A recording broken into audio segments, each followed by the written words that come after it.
Hello friends, welcome you all.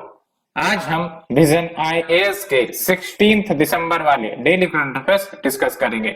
Discuss करने से पहले जैसा कि आपको पता है, हम लोग रोज एक मोटिवेशनल कोट डिस्कस करते हैं और आज भी हम आपके लिए एक इम्पोर्टेंट मोटिवेशनल कोट लेकर आए हैं। तो चलिए देखते हैं इस कोट को। एपीजे अब्दुल कलाम का ये कोट है, आपको भी सुनकर मजा आएगा, आनंद आएगा। देख सकते हो, हौसलों के तर्कस में कोशिशों का वह तीर जिंदा रखो, हार जाओ चाहे जिंदगी में सब कुछ, फिर भी जीतने की उम्मीद जिंदा रखो। एपीजे अब्दुल कलाम से और अच्छा इंस्पिरेशन आपको प्रेजेंट टाइम में क्या मिलेगा?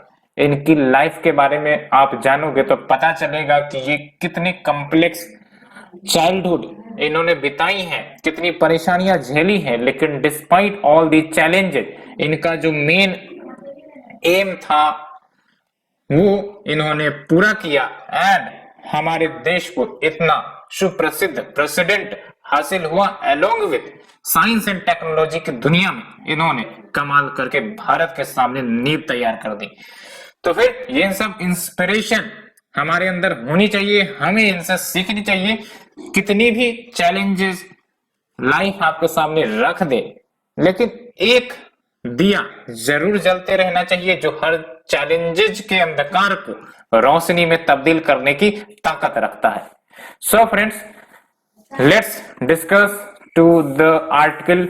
6 आर्टिकल्स आज डिस्कस करने हैं हमें। पहला आर्टिकल बेसिकली प्रधानमंत्री कृषि सिंचाई योजना के टेन्यूर को एक्सटेंशन करने को लेकर है। आपको ही पता है, ये प्रधानमंत्री कृषि सिंचाई योजना है, इसका बेसिक ऑब्जेक्टिव यही है कि जो इरिगेशन फैसिलिटीज है हमारे देश में वो बढ़ाया जाए, एक्सटेंड किया जाए to all the agricultural land. And उसके लिए ये स्कीम वैसे तो 2015 में ही लॉन्च कर दी गई थी एंड फिर से इसको एक्सटेंड किया गया है। तो सबसे पहली बात तो हम सिलेबस में देखते हैं कौन सा सिलेबस ये आपका होगा। तो आप देख सकते हो, GS paper 2 welfare schemes for vulnerable section of the population by the centre and the state and the performance of these schemes इसके अंतर्गत आ जाएंगी। अलोंग विथ एग्रीकल्चर का इरिगेशन टॉपिक है, वहां पर भी आप कवर कर सकते हो। तो कैबिनेट ने प्रधानमंत्री कृषि सिंचाई योजना 2021 to 26 के इम्प्लीमेंटेशन के लिए अप्रूवल दे दी है। एंड ये जो पीएम कृषि सिंचाई योजना है 2015 में लॉन्च की गई थी और आपको पता होना चाहिए ये एक अम्ब्रेला स्कीम है। जब हम बात करते हैं अम्ब्रेला स्कीम तो इसके अंतर्गत मल्टीपल स्कीम्स आ जाती है और आप देख सकते हो मल्टीपल स्कीम्स की बात करें तो यहाँ पर एक्सीलरेटेड इरिगेशन बेनिफिट प्रोग्राम है, हर खेत को पानी है, वाटर शेड डेवलपमेंट है, एज वेल एज आपका पर ड्रॉप मोर क्रॉप जैसे स्कीम्स शामिल है। तो उसी को हम कहते हैं अम्ब्रेला स्कीम। और इसके तहत बेसिकली स्टेट गवर्नमेंट को सेंटर की तरफ से ग्रांट यानी कि पैसे दिए जाते हैं स्पेसिफिक एक्टिविटीज करने के लिए in the irrigation sector, irrigation facilities को इंप्रूव करने के लिए। मेजर ऑब्जेक्टिव की बात करें तो फॉर एग्जांपल इरिगेशन में इन्वेस्टमेंट को प्रमोट किया जाए, एज वेल एज जो कल्टिवेबल एरिया है जो अभी फिलहाल इरिगेशन के दायरे में नहीं है उसको इरिगेशन के दायरे में लाना। तो हम कह सकते हैं expand cultivable area under assured irrigation and improve on farm water use efficiency. Water use efficiency के लिए हमारे पास पर ड्रॉप मोर क्रॉप वाला सिस्टम है जो कि इसी के अंतर्गत एक कंपोनेंट है। एंड प्रिसीजन एग्रीकल्चर टेक्निक के एडेप्टेशन को इनहांस किया जाए। प्रिसीजन टेक्निक या प्रिसीजन एग्रीकल्चर का भी मतलब हुआ मोर क्रॉप पर ड्रॉप, यानी कि हम अगर कम पानी भी देते हैं और वो पानी अगर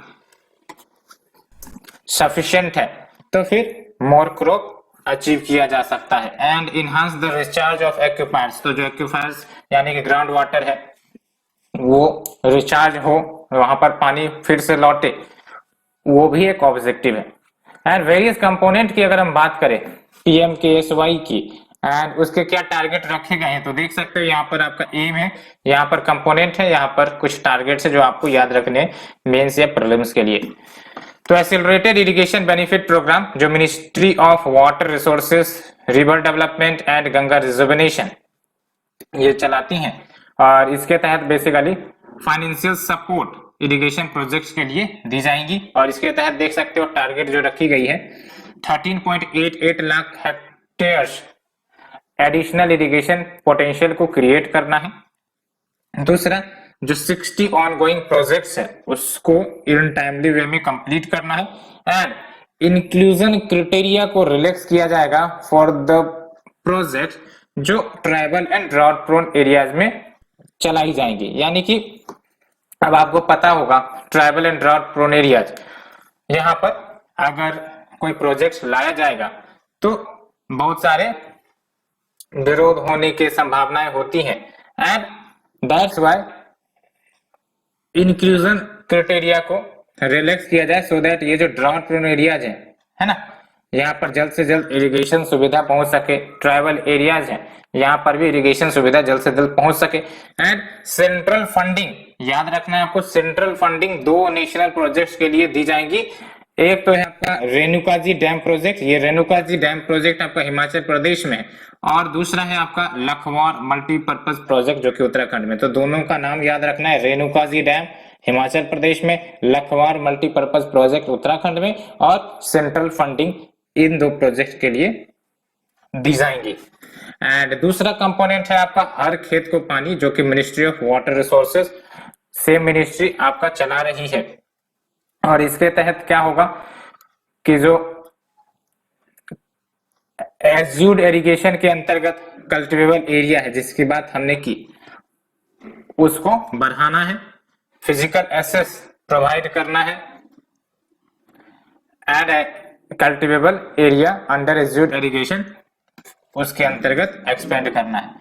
एंड एक टारगेट देख सकते हो 4.5 लाख हेक्टेयर जो जमीन है उसको अंडर इरिगेशन लाया जाएगा, यानी कि इरिगेशन के अंतर्गत लाया जाएगा through surface miner irrigation. And इतना ही नहीं, repair, renovation, restoration of water bodies component भी इसमें शामिल है। यानी कि अगर कोई वाटर बॉडीज है जो डैमेज हो गई है, जहां वाटर जो है खत्म हो गया है, तो उनको रिपेयर, रिनोवेशन, रिस्टोरेशन सब की जाएंगी। Along with ground water component target भी है, जैसे आपका जो irrigation potential up to 1.5 lakh hectare का क्रिएट करना है, तो ये टारगेट आपके शामिल है। Next is your water shed development. Water shed development का मतलब होता है ओवरऑल डेवलपमेंट, जहां पर आपको सॉइल का भी केयर होगा, है ना, वाटर कंजर्वेशन भी होगा, और जो ग्राउंड वाटर है वो सब भी रीजनरेशन होगा। तो वाटर शेड डेवलपमेंट बेसिकली एक अम्ब्रेला टर्म है, इसके अंतर्गत बहुत सारे चीजों का जो कंजर्वेशन है, मैनेजमेंट है, होता है, इंक्लूडिंग द रिवर वाटर्स। और ये department of land resources ministry of rural development चलाती है, ये याद रखना। वाटर शेड डेवलपमेंट जल शक्ति मिनिस्ट्री नहीं, department of land resources ministry of rural development चलाती है। एंड ये रेनफेड एरियाज के डेवलपमेंट पर फोकस करता है, कैसे सॉइल एंड वाटर कंजर्वेशन को प्रमोट किया जाता है, एंड ग्राउंड वाटर को रीजनरेट, रीएक्वायर करने का प्रयास किया जाएगा। एंड जो रन ऑफ हो जाती है, सॉइल इरोजन हो जाता है, उसको भी रोकना है। एंड जो एक्सटेंशन एक्टिविटीज हैं जैसे वाटर हार्वेस्टिंग, मैनेजमेंट, इन सबको प्रमोट करना है, ठीक है। एंड इसके अंतर्गत क्या टारगेट है तो देख सकते हो, जो सैंक्शन प्रोजेक्ट्स हैं, जो सैंक्शन किए गए हैं, जो लगभग 49.5 लाख हेक्टेयर ऑफ रेनफेड या डिग्रेडेड लैंड को कवर करता है, उसको कंप्लीट करवाया जाएगा। यानी कि इन सैंक्शन प्रोजेक्ट्स को कंप्लीट करवाया जाएगा सो दैट जो एडिशनल 2.5 लाख हेक्टेयर है, जो जमीन है एडिशनल 2.5 लाख हेक्टेयर, उसको प्रोटेक्टिव इरिगेशन के दायरे में लाया जाए। And next target is your development of spring shades. Spring shades का मतलब ये हुआ वैसा एरिया जो स्प्रिंग फ्लो कंट्रीब्यूट करता है। आपने वाटर स्प्रिंग सुना होगा ना, तो वैसे एरिया जहां पर स्प्रिंग फ्लो देखने को मिलते हैं, तो उन एरियाज को भी डेवलप किया जाएगा। तो area within a ground और surface water basin that contributes to the spring flow. And fourth component की बात करें तो पर ड्रॉप मोर क्रॉप, आपको ही पता है। इसके तहत क्या होगा, वाटर इफिशियंसी लाई जाएगी, प्रिसीजन वाटर एप्लीकेशन डिवाइसेस। और क्या होता है प्रिसीजन वाटर डिवाइसेस, जैसे आपके ड्रिप इरिगेशन हो गया, स्प्रिंकलर इरिगेशन हो गया, ये सब वाटर को कंजर्व करते हैं एग्रीकल्चरल लैंड पर। कैसे, बिकॉज उतना ही अमाउंट ऑफ वाटर रिलीज होती है जितना रिक्वायर्ड होता है प्लांट्स को। ठीक है। तो yes, precision water application devices and efficient water promotion, ये सब पर ड्रॉप मोर क्रॉप के अंतर्गत कंपोनेंट आते हैं और ये आपका इंप्लीमेंट हो रहा है department of agriculture and farmers welfare के द्वारा। सो फ्रेंड्स, ये हमने आर्टिकल नंबर 1 डिटेल से डिस्कस किया। Let's move to the article number 2, NASA's Parker solar probe mission. ये सोलर एटमॉस्फेयर में पहुंच चुकी हैं फॉर द फर्स्ट टाइम, पहली बार किसी स्पेस एजेंसी ने ये माइलस्टोन हासिल किया है जो सोलर एटमॉस्फेयर में जाके पहुंच गई है। तो अगर हम बात करें सिलेबस की, तो सिलेबस यस आपका डायरेक्ट लिंक्ड है, देख सकते हो आप यहाँ पर, awareness in the field of IT space, इसके अंतर्गत ये कवर होगा। तो ये जो आपका पार्कर सोलर प्रोब है 2018 में से लॉन्च किया गया था और अब ये पहला स्पेस क्राफ्ट बन गया है जिसने सन के अपर एटमॉस्फेयर पे पहुंचकर इतिहास रचा है।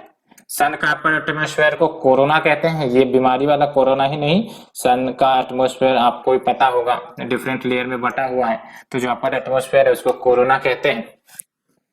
एंड ऐसा माना जा रहा है या फिर यूं कह सकते हो कि जो पार्कर है यानी कि सोलर प्रोब, इसने एल्फ वेन क्रिटिकल सरफेस को क्रॉस किया है और ये जो एल्फ वेन क्रिटिकल सरफेस है, ये याद रखना है, एल्फ वेन क्रिटिकल सरफेस ये वो पॉइंट है, वो लोकेशन है इन द स्पेस जहां पर सोलर एटमॉस्फेयर का एंड होता है और वहां से सोलर विंड निकलती है। तो क्या है आपका ये elf when critical surface, A point that marks the end of the solar atmosphere plus that marks the beginning of the solar wind. तो सोलर विंड जो है यहां से निकलती है, ठीक है। And solar wind, solar flares आपको पता होगा, ये हमेशा रिलीज होते रहती है सन से और अल्टीमेटली वो स्पेस में ट्रेवल करती है, इवन अर्थ के जो भी सैटेलाइट्स हैं उसको भी डिस्टर्ब करने की ताकत रखती है।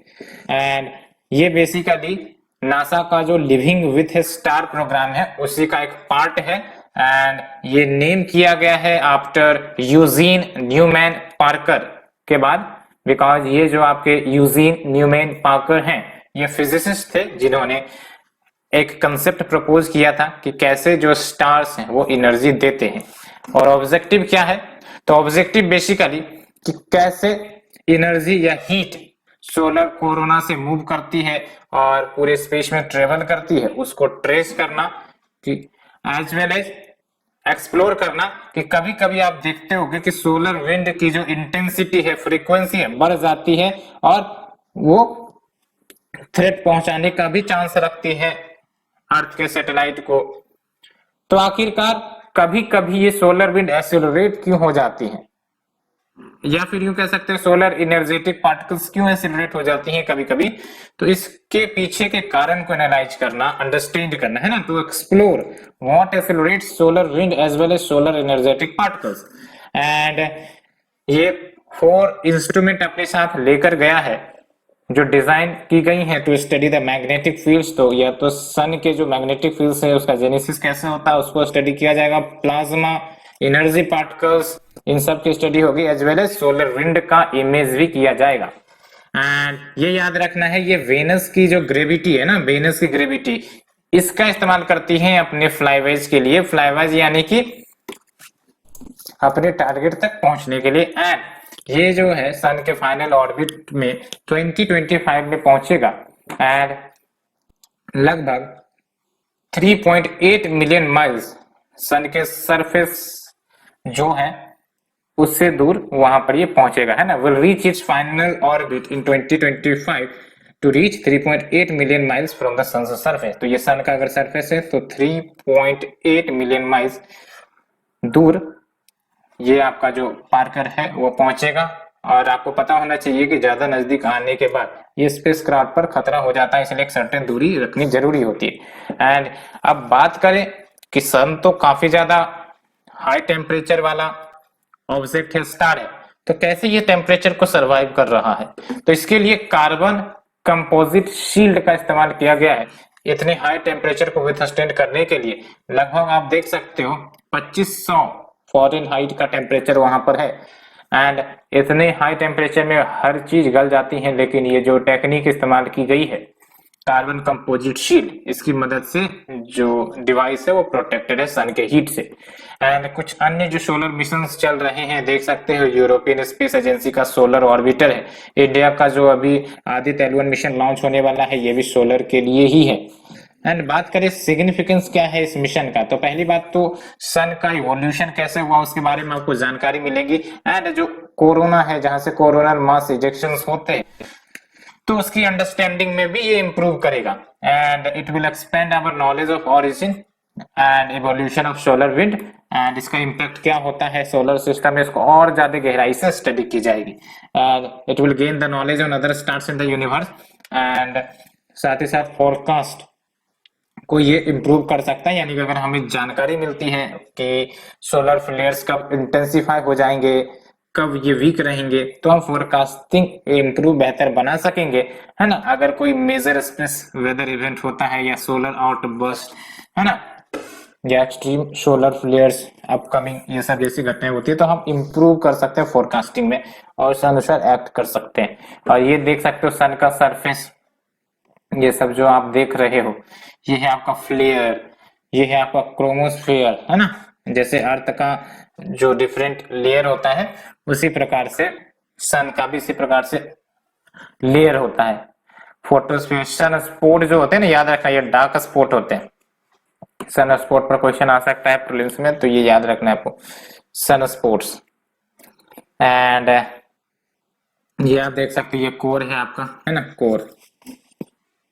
तो ये हमने देखा। Let's move to the next article friends. Cabinet passed proposal to raise marriage age of women from 18 to 21 years. तो कैबिनेट ने प्रपोजल पेश की है कि जो मैरिज एज है वोमेन का, वो 18 से 21 ईयर कर दिया जाए।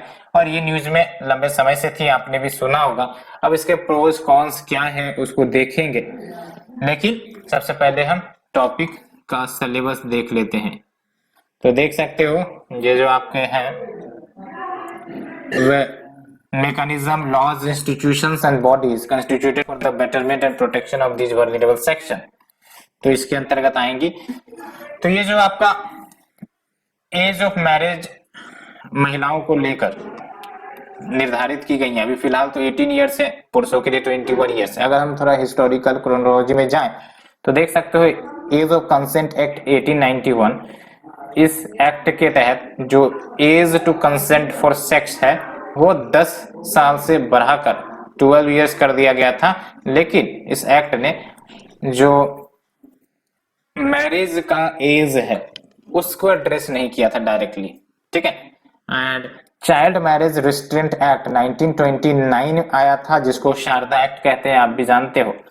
एंड इसके तहत जो मिनिमम एज है मैरिज का, गर्ल्स के लिए 14 इयर्स किया गया था, बॉयज का 18 इयर्स किया गया था। एंड जो तीसरा वो है आपका prohibition of child marriage act 2006 में लाया गया था। इसके तहत जो एज लिमिट्स है उसको और ज्यादा रिवाइज की गई और महिलाओं का जो एज लिमिट फॉर मैरिज है वो 18 इयर्स कर दिया गया, पुरुषों के लिए 21 इयर्स कर दिया गया। तो ये हमने थोड़ा सा क्रोनोलॉजिकल डेवलपमेंट देखा। अब बात करते हैं न्यूज क्या है। तो बेसिकली ये जो प्रपोजल है मैरिज एज को बढ़ाने की, वो नीति आयोग को जो रिकमेंडेशन भेजी गई by the centres task force, जो हेड किया गया था जय जेटली के द्वारा, तो उसी के रिकमेंडेशन के आधार पर ये प्रपोजल है। और ये जो टास्क फोर्स है जो सेंटर की तरफ से गठित की गई थी, है ना, ये बेसिकली उन मैटर्स को एग्जामिन करने वाली थी जो रिलेटेड था एज ऑफ मदरहुड के बारे में, कि मदरहुड का एज क्या होना चाहिए एंड कैसे एमएमआर यानी कि मैटरनिटी मोर्टेलिटी रेट को कम किया जाए एंड न्यूट्रिशनल लेवल्स वुमेन में, मदर में कैसे बढ़ाया जाए। इन सब से रिलेटेड इश्यूज को लेकर ये टास्क फोर्स कंस्टिट्यूट की गई थी। एंड मेन मुद्दा जो मीन्स के लिए आ सकता है वो यही है कि arguments in favour and arguments in against, ठीक है। एंड हिस्टोरिकल डेवलपमेंट ऑफ जो आपका एज ऑफ मैरिज है उसके बारे में भी थोड़ा सा बैकग्राउंड आपको याद रखना है। तो arguments in favour of increasing legal age, तो पहली बात तो क्या आर्गुमेंट कह सकती है, पहली बात जब हम बात करते हैं अर्ली मैरिज, अगर महिलाओं की अर्ली मैरिज होती है तो जो वो स्टैंडर्ड अचीव कर सकती थी किसी भी फील्ड में, एजुकेशन के फील्ड में या फिर आपका न्यूट्रिशन के फील्ड में, वो सब कहीं ना कहीं नहीं अचीव हो जाएगा, है ना। तो early marriage denies girls highest attainable standard of general sexual and reproductive health. तो क्या इश्यू आएंगी, रिप्रोडक्टिव हेल्थ उनका सही नहीं रह पाएगा, सेक्सुअल हेल्थ उनका सही नहीं रह पाएगा, एंड जनरल हेल्थ भी कह सकते हो वो भी सही नहीं रह पाएगा। एज वेल एज बहुत सारी इश्यू होती है, एजुकेशन, न्यूट्रिशन, ये सब भी अफेक्ट होती है महिलाओं की। MMR यानी कि जो मैटरनिटी मोर्टेलिटी रेट है, इन्फेंट मोर्टेलिटी रेट है, न्यूट्रिशन लेवल्स जो बच्चों में आप देखते हो, ये सब एज ऑफ मदर पर डिपेंडेंट है। अब मदर ही बच्ची है या मदर का ही एज कम है, उनमें ही न्यूट्रिशन की कमी है, तो फिर वो कैसे अपने बच्चे को सही न्यूट्रिशन, सही पोषण प्रोवाइड कर सकती है। तो दैट्स वाई जो न्यूट्रिशन लेवल है चिल्ड्रन का वो मदर की एज पर डिपेंड करता है।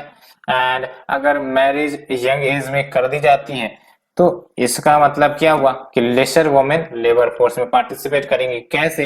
बिकॉज आप देख सकते हो अर्ली एज में मैरिज हो गया तो बच्चे भी अर्ली एज में हो जाते हैं, और ऐसे में उनके पास रिस्पॉन्सिबिलिटी आ जाती है घर गृहस्थी संभालने की।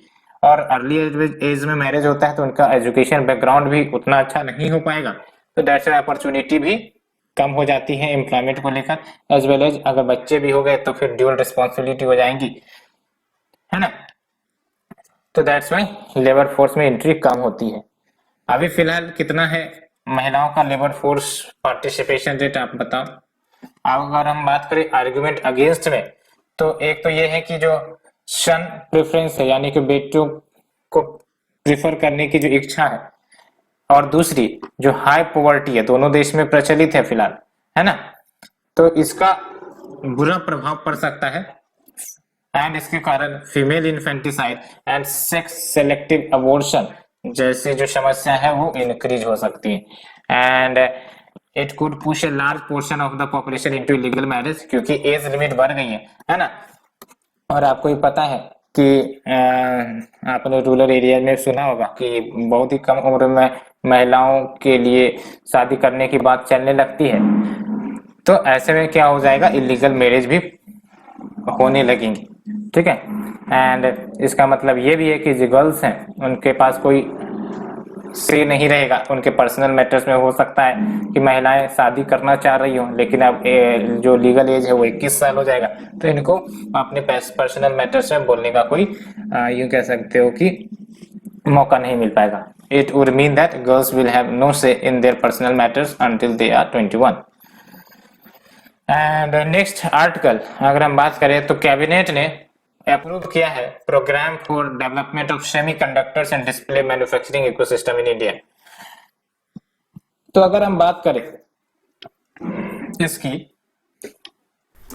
Let's move to the syllabus first. Syllabus की अगर हम बात करें तो ये जो आपका आर्टिकल नंबर 4 है, कहाँ गया, हाँ, Indian economy and issues related to planning mobilisation of resources, इसके अंतर्गत ये आपका आएगा। तो बेसिकली आपको पता है सेमीकंडक्टर क्या होता है। सेमीकंडक्टर बेसिकली वो प्रोडक्ट कह सकते होते हैं जिसमें मेटल और नॉन मेटल दोनों की प्रॉपर्टीज होती है, लेकिन certain temperature and pressure provide करके इनकी जो कंडक्टिविटी है वो बढ़ाई जा सकती है। आप सिलिकॉन भी सुनते होंगे, सिलिकॉन भी एक प्रकार से सेमीकंडक्टर ही है ना, जो सोलर डिवाइसेस में यूज होती है इम्प्योरिटी ऐड करके। तो देख सकती हो ये जो आपका अप्रूवल मिला है semiconductor and display manufacturing ecosystem को बढ़ावा देने के लिए, जाहिर सी बात है जो domestic manufacturing semiconductor and display manufacturing की जाएंगी उनको ये बढ़ावा देगा। एंड कैसे बढ़ावा देगा, तो capital support and technological collaboration की मदद से। एंड ये जो अप्रूव्ड प्रोग्राम है ये इनोवेशन प्रमोट करेंगे, domestic capacities to build this product उसको बढ़ावा मिलेगा, so that Bharat digital sovereignty हासिल कर सके। ये डिजिटल सॉवरेनिटी टर्म याद रखना, डिजिटल सॉवरेनिटी हासिल कर सके। And it will also create highly skilled employment opportunity, जाहिर सी बात है इन्वेस्टमेंट आएंगी, मैन्युफैक्चरिंग होगा तो एम्प्लॉयमेंट अपॉर्चुनिटीज को भी तो बढ़ावा मिलेगा to harness the demographic dividend. And जो ब्रॉड इंसेंटिव्स अप्रूव की गई है अंडर दिस प्रोग्राम, तो देख सकते हो पहली बात तो इंडिया सेमीकंडक्टर मिशन ये है आपका, और इसके तहत लॉन्ग टर्म स्ट्रेटजीज को फैसिलिटेट करना, फॉर्म करना, सो दैट भारत में sustainable semiconductor and display ecosystem बनाया जा सके, माहौल बनाया जा सके। एंड ये एक प्रकार से नोडल एजेंसी के रूप में कार्य करेगा for efficient and smooth implementation of the schemes जो सेमीकंडक्टर एंड डिस्प्ले इकोसिस्टम को रिलेटेड है। एंड दूसरा है आपका semiconductor fabs and display fabs, SFDF। तो बेसिकली इसके तहत क्या होगा, physical support up to 50% of the project cost. लगता है अगर प्रोजेक्ट कॉस्ट 100 करोड़ है तो 50% तक का फिजिकल सपोर्ट मिल सकता है semiconductor fabs and display fabs को क्रिएट करने में on equal footing basis. And union and state government ये क्लोजली वर्क करेंगे हाईटेक क्लस्टर्स बनाने के लिए विद द रिक्विजिट इंफ्रास्ट्रक्चर।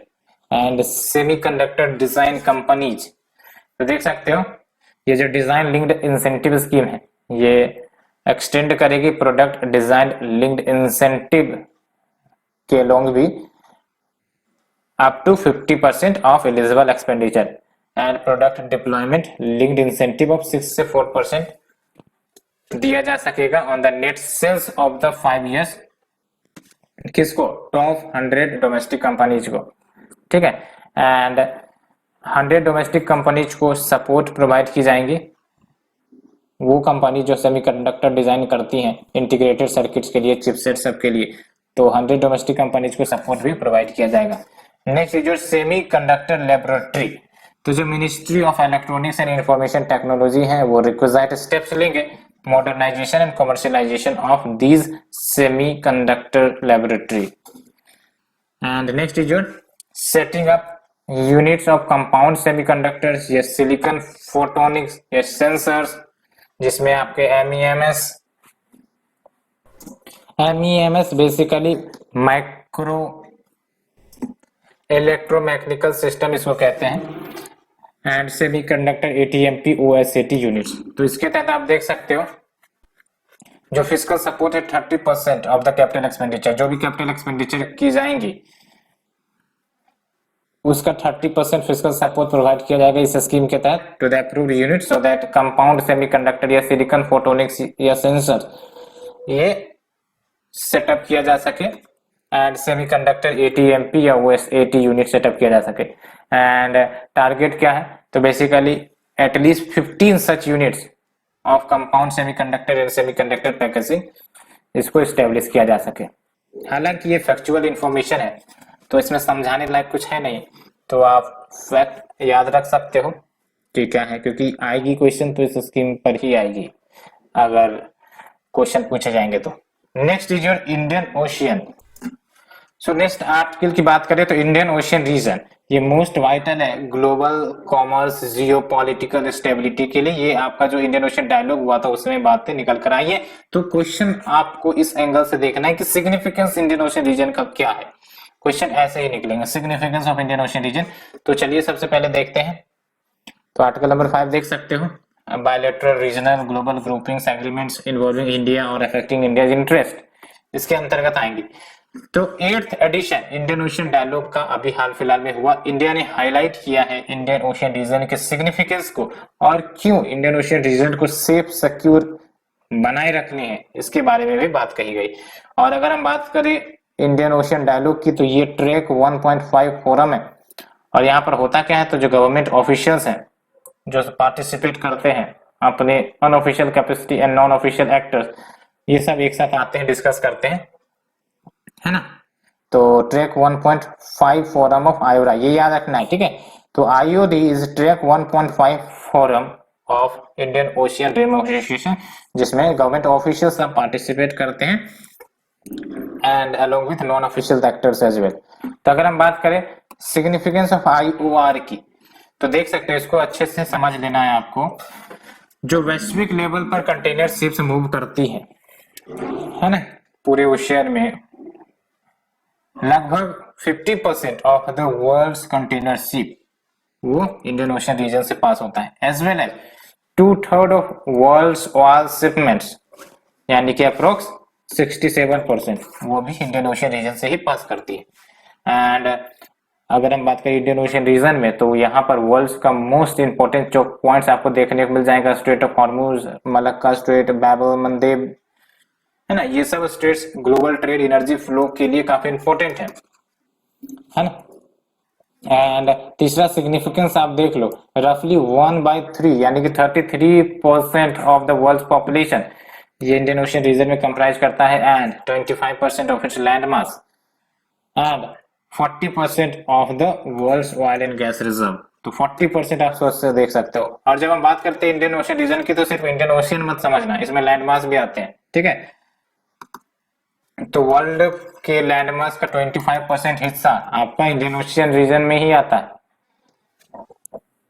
और अगर हम बात करें इंडिया की तरफ से क्या क्या इनिशिएटिव ली जा रही हैं आईओआर को सेफ सिक्योर बनाने के लिए, तो पहली बात तो इंडिया प्राइमरी सिक्योरिटी प्रोवाइडर है, ये कीवर्ड याद रखना, इंडिया प्राइमरी सिक्योरिटी प्रोवाइडर है to most of its smaller neighbour, जैसे मालदीव हो गया, मॉरिशस हो गया, श्रीलंका सब हो गए। दूसरा है आपका विजन सागर, जिसके तहत security and growth for all in the region की बात कही जाती है, और इसका एम यही है, pursue and promote India geopolitical strategy and economic interest.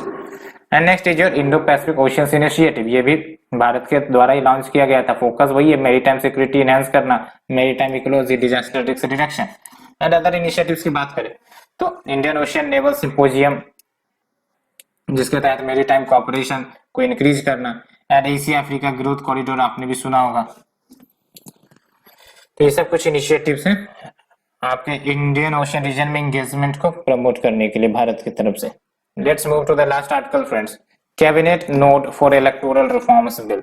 तो इलेक्टोरल रिफॉर्म्स के लिए एक बिल बेसिकली पेंडिंग थी, तो कैबिनेट ने उसका अप्रूवल दिया है, अभी पार्लियामेंट में पेश होगा। तो क्या रिफॉर्म की बात इसमें कही गई है, सबसे पहले हम सिलेबस में देखेंगे।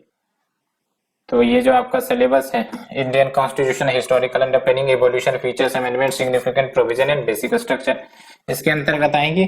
साथ ही साथ आपका ये रिप्रेजेंटेशन ऑफ पीपल एक्ट है, salient features of representation of people act, इसमें भी आप इसको कवर कर सकते हो। तो ये जो आपका रिफॉर्म है, ये बेसिकली जिसको रिकमेंड किया गया है, ये सजेशन इलेक्शन कमीशन ने ही दिया था मिनिस्ट्री ऑफ लॉ को, है ना। इसमें एक सजेशन ये था कि जो वोटर आईडी है उसको आधार से लिंक कर दिया जाए, सो दैट डुप्लीकेशन ना हो, फर्जी वोटर आईडी कार्ड ना एग्जिस्ट करे, एंड सिंगल इलेक्टोरल रोल हो, रिमोट वोटिंग सिस्टम हो, यानी कि जो सक्षम नहीं है वोटिंग करने के लिए उनके लिए रिमोट वोटिंग सिस्टम अगर उपलब्ध की जाए तो वो भी हो सके। क्या की प्रोविजन है देख लो। तो बेसिकली ये जो आपका एक बड़ा सिग्निफिकेंट प्रोविजन है, जो वोटिंग सिस्टम है ना, जो स्पेशल प्रोसीजर के माध्यम से दी जाती है, जैसे सर्विस वोटर्स है सब, उसको जेंडर न्यूट्रल बनाना है।